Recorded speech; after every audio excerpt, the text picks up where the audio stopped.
A verdadeira face do Japão finalmente emergiu das profundezas, não como um sussurro, mas como um trovão silencioso que partiu a espinha dorsal da inteligência americana. A diplomacia nuclear? O pacifismo constitucional?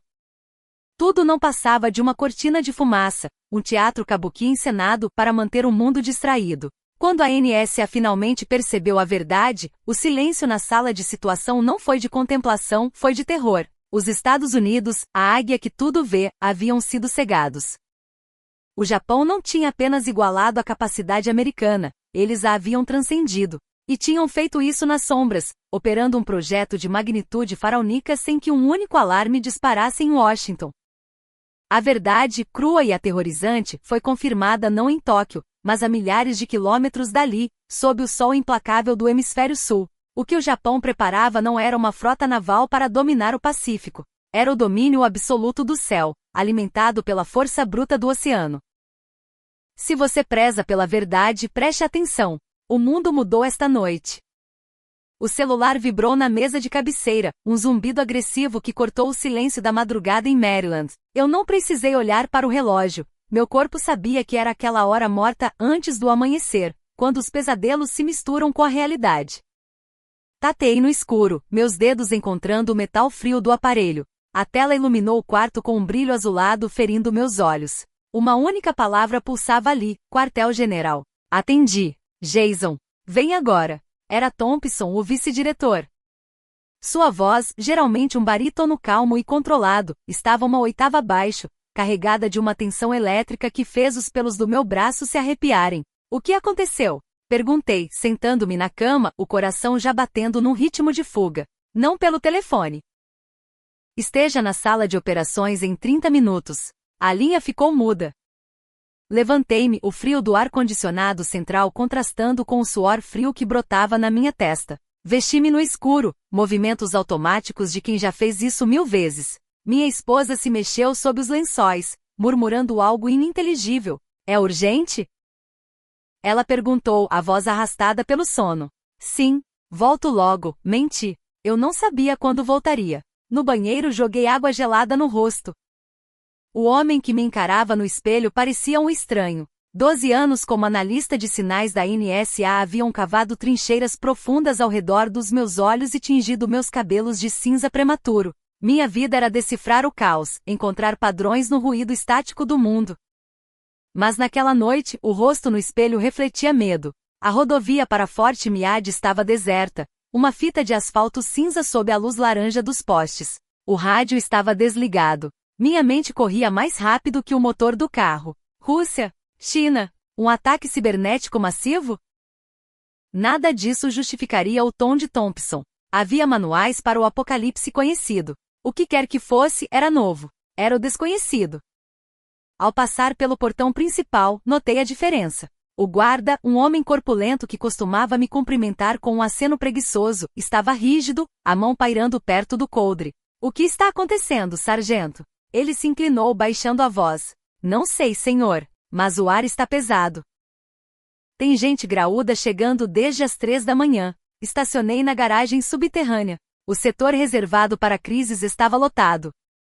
O cheiro de café queimado e ozônio permeava o corredor quando o elevador se abriu. O caos controlado da sala de operações me atingiu como um soco físico. As telas gigantes cobriam as paredes. Mapas, gráficos, fluxos de dados.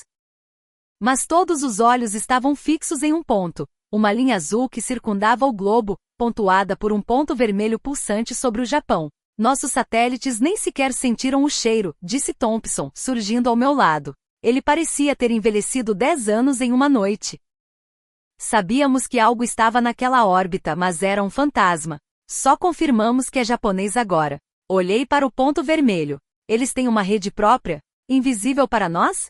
A Casa Branca está em pânico, interveio Mark, outro analista sênior, roendo a unha do polegar. O Conselho de Segurança Nacional quer respostas para ontem. Thompson virou-se para mim, os olhos injetados. Jason, você é o nosso melhor homem em comunicações asiáticas. Quero que você disseque esse sinal. Descubra o que é, para que serve e principalmente, por que diabos nossos aliados esconderam isso de nós. Esconderam? Murmurei, ainda atordoado. Como se esconde uma constelação de satélites da NSA? Eles não esconderam, Jason, Thompson respondeu, a voz amarga. Nós é que não fomos bons o suficiente para ver a tecnologia deles. Ela está anos-luz à nossa frente. O silêncio que se seguiu foi ensurdecedor. A reunião se dispersou, mas a tensão permaneceu impregnada nas paredes como fumaça de cigarro barato. Fiquei sozinho na sala, encarando a tela.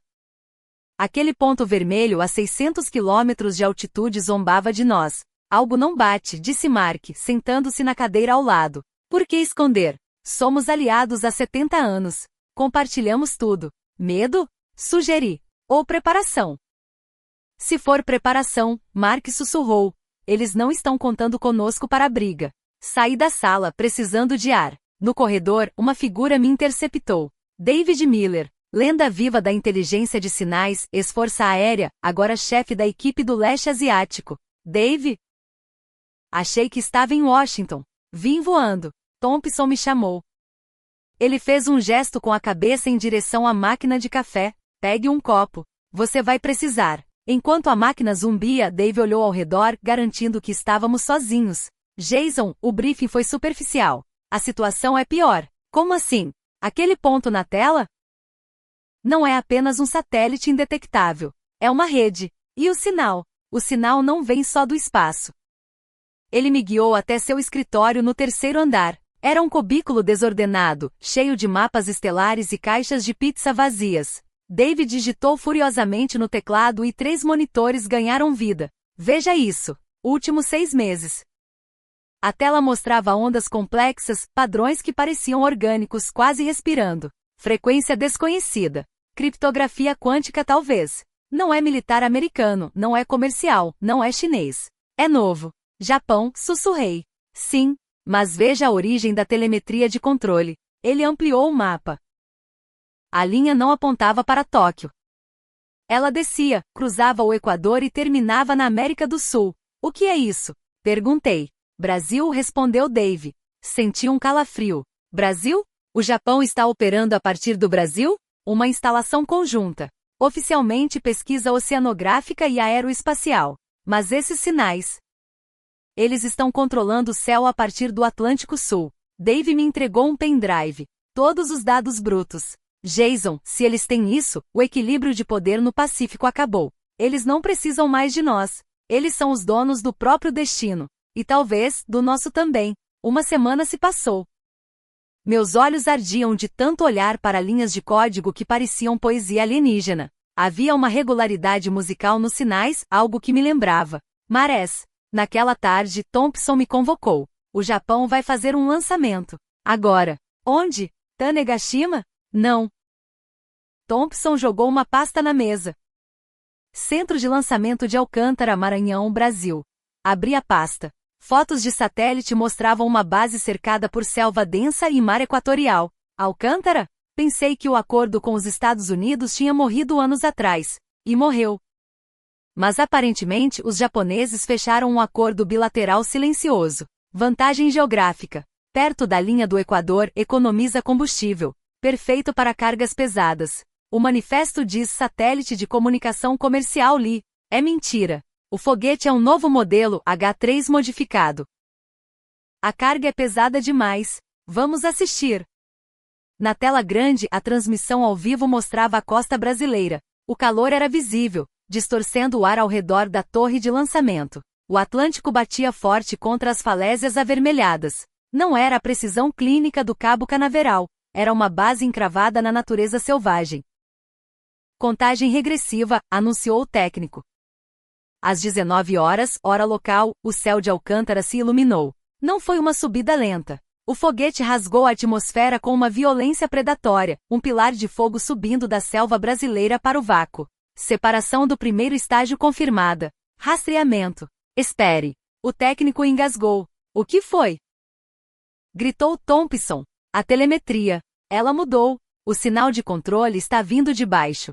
Do mar? Do mar? Sim, senhor. Da costa da Bahia. Na tela, a carenagem do foguete se abriu. Painéis solares se desdobraram como asas de um inseto metálico. E então vimos. A antena. Não era uma parabólica comum. Era uma estrutura geométrica complexa, idêntica aos diagramas que Dave me mostrará. Sinal captado. Banda desconhecida. Está online. É o quarto satélite, disse Dave, entrando na sala. Eles acabaram de fechar a malha. A prova final veio na madrugada seguinte. Thompson me ligou às 4 horas. Ligue a TV, canal de notícias japonês. Agora. A tela mostrava uma âncora japonesa, pálida, mas composta. Urgente, a Coreia do Norte disparou um míssil balístico em direção ao mar do Japão. As forças de autodefesa já estão rastreando. Olhei para o relógio da transmissão. 4h03. Olhei para os dados da NSA no meu laptop. O lançamento norte-coreano foi registrado às 4h03 minutos e 10 segundos. Thompson. Minha voz falhou. Eles noticiaram o lançamento antes dele acontecer? 10 segundos antes, confirmou Thompson. O sistema deles detectou a ignição, a vibração, o calor, antes que o míssil saísse do silo. Eles sabiam que ia acontecer enquanto o dedo do general norte-coreano ainda estava pairando sobre o botão. Isso era impossível. Ninguém tinha essa capacidade. A menos que você tivesse olhos que vissem através do concreto e do aço. Na reunião de emergência, o clima era de funeral. Eles são independentes, disse um general do Pentágono, jogando a caneta na mesa. Se eles veem antes de nós, eles agem antes de nós. A aliança acabou de se tornar obsoleta. Thompson virou-se para mim. Faça as malas, Jason. Para Tóquio? Não. O cérebro pode ser japonês, mas o coração dessa besta está batendo na América do Sul. Você vai para o Brasil. O voo pousou no aeroporto de Guarulhos, em São Paulo, sob uma chuva torrencial de verão. O calor úmido invadiu a cabine assim que a porta se abriu, carregado com o cheiro de querosene e asfalto molhado. Passei pela imigração com meu passaporte diplomático e uma missão de fachada, Cúpula de Cooperação Tecnológica Brasil-Japão-Estados Unidos. No saguão de desembarque, um homem segurava uma placa com meu nome. Ele não parecia um agente secreto. Vestia um terno de linho claro, sem gravata adequado ao clima, mas com a postura rígida de um militar. Senhor Lee, sou Sato Kenichi, adido de defesa do Japão aqui no Brasil. Prazer, Sato-san. Entramos em um carro blindado preto.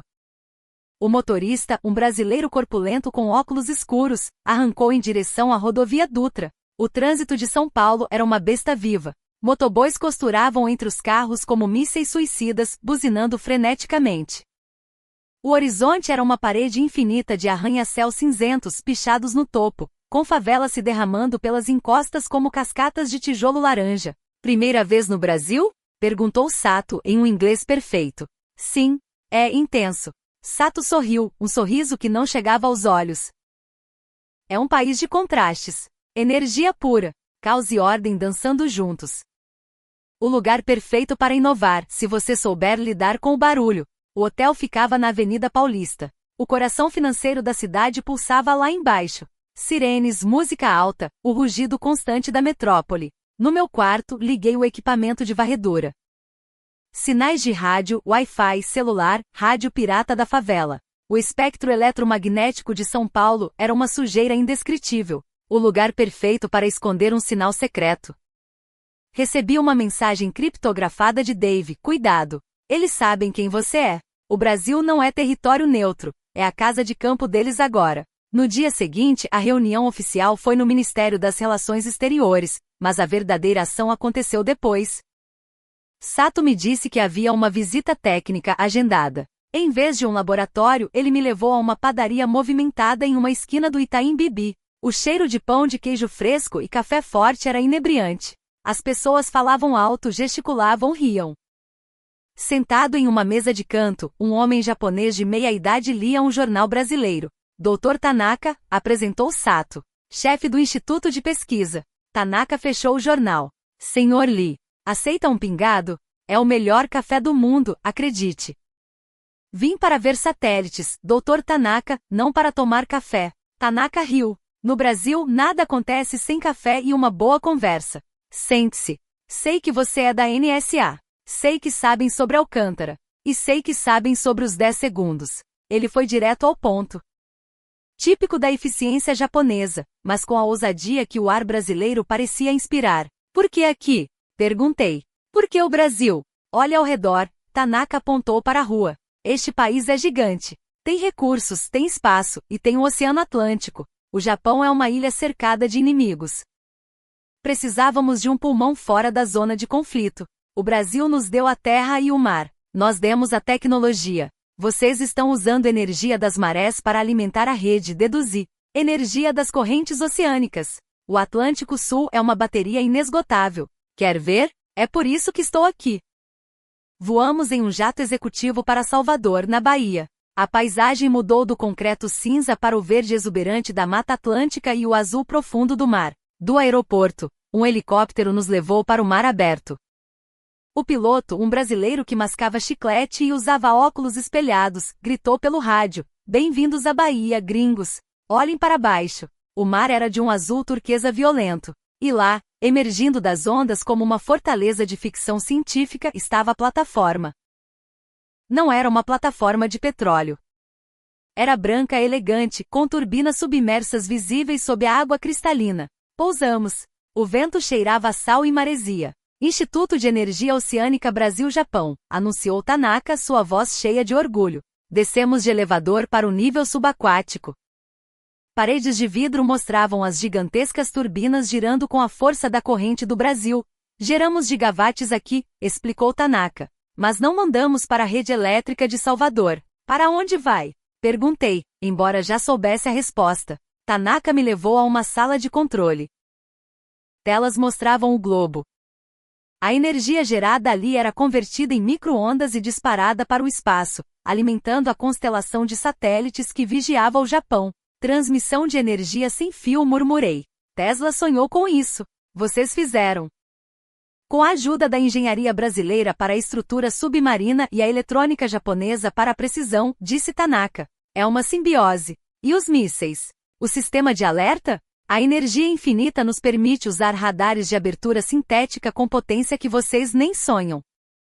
Podemos ver o calor do motor de um caminhão na Coreia do Norte a partir do espaço, em tempo real, 24 horas por dia.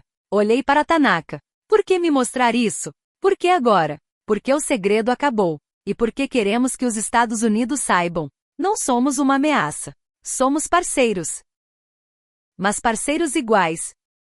Não precisamos mais do guarda-chuva nuclear de vocês se tivermos nosso próprio escudo. Naquela noite fiquei na varanda do meu hotel em Salvador. O som de tambores de um bloco de Olodum ecoava ao longe, uma batida tribal que parecia vir do coração da terra. A brisa quente da Bahia acariciava meu rosto. Liguei para Thompson. É real, disse eu.